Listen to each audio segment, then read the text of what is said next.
আজিজ টিউটোরিয়ালে তোমাদেরকে স্বাগত। আজকে page number 296 ABTA test paper history MCQ এবং এসসিকিউ কোশ্চেন সলভ।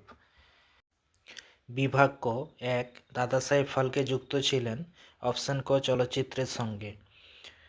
কবাডির পরিবর্তে হকি জাতীয় খেলার মর্যাদা লাভ করেছিল 1996 খ্রিস্টাব্দে। ধর্মসভা প্রতিষ্ঠা করেছিলেন রাধাকান্ত দেব। এশিয়ার কোন মেডিকেল কলেজে ইউরোপীয় চিকিৎসাবিদ্যা শিক্ষা দেওয়া হতো? কলকাতা বিশ্ববিদ্যালয়।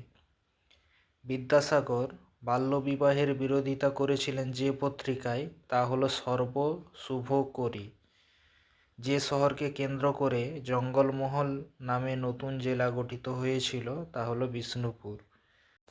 ডিং খরচা নামে চাঁদা আদায় করা হতো রংপুর বিদ্রোহে। ভারতের প্রথম রাজনৈতিক সংগঠন এর সভাপতি ছিল বঙ্গভাষা প্রকাশিকার গৌরীশঙ্কর ভট্টাচার্য। এরপর 1857 সালের বিদ্রোহের জাতীয় বিদ্রোহ বলেছেন কার্ল মার্কস। আধুনিক ভারতের প্রথম ব্যঙ্গচিত্র প্রকাশিত হয়েছিল সোমপ্রকাশ পত্রিকায়। বাংলার প্রথম engineering college Bengal technical institution. ছাপাখানার মুদ্রণের জন্য সর্বপ্রথম বাংলা অক্ষর তৈরি করেন চার্লস উইলকিন্স। সর্বপ্রথম কিষাণ সভা গঠিত হয়েছিল যুক্তপ্রদেশে। গিরনি কামগার ইউনিয়ন কোন শ্রমিকের সংগঠন ছিল? বস্ত্র শিল্প শ্রমিক। ভারতের মে দিবস পালিত হয় 1923 খ্রিস্টাব্দে। ভয়েস অফ ফ্রিডম নামে রেডিও স্টেশন গঠন করেন উষা মেহতা। ভারত ছাড়ো আন্দোলনে শহীদ হন মাতঙ্গিনী হাজরা। তেলেঙ্গানা বিদ্রোহ সংগঠিত হয়েছিল হায়দ্রাবাদে। স্বাধীন ভারতে নাগাল্যান্ড পৃথক রাজ্যের মর্যাদা পেয়েছিল 1963 খ্রিস্টাব্দে। নীলকণ্ঠ পাখির খোঁজে গ্রন্থটির লেখক হলেন অতীন বন্দ্যোপাধ্যায়। যে কোনো 16টি প্রশ্নের উত্তর দাও। প্রতিটি উপবিভাগ থেকে অন্তত একটি করে নিয়ে 16টি প্রশ্নের উত্তর দাও। একটি বাক্যে উত্তর দাও। সোমপ্রকাশ পত্রিকার সম্পাদক ছিলেন দ্বারকানাথ বিদ্যাভূষণ। নব্য বৈষ্ণববাদের প্রবক্তা ছিল বিজয়কৃষ্ণ গোস্বামী। রাষ্ট্রগুরু নামে পরিচিত হন সুরেন্দ্রনাথ বন্দ্যোপাধ্যায়।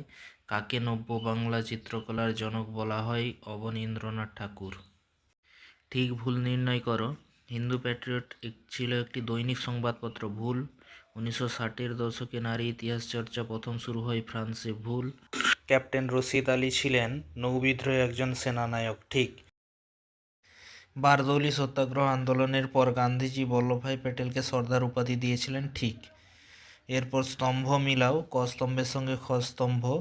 রাহুল সাংকৃত্যায়ন, বখস্ত আন্দোলন, David Hare school book society, Jyotiba ফুলে সত্যাশোধক সমাজ, ডিরোজিও, ক্যালকাটা লিটারেরি গ্যাজেট।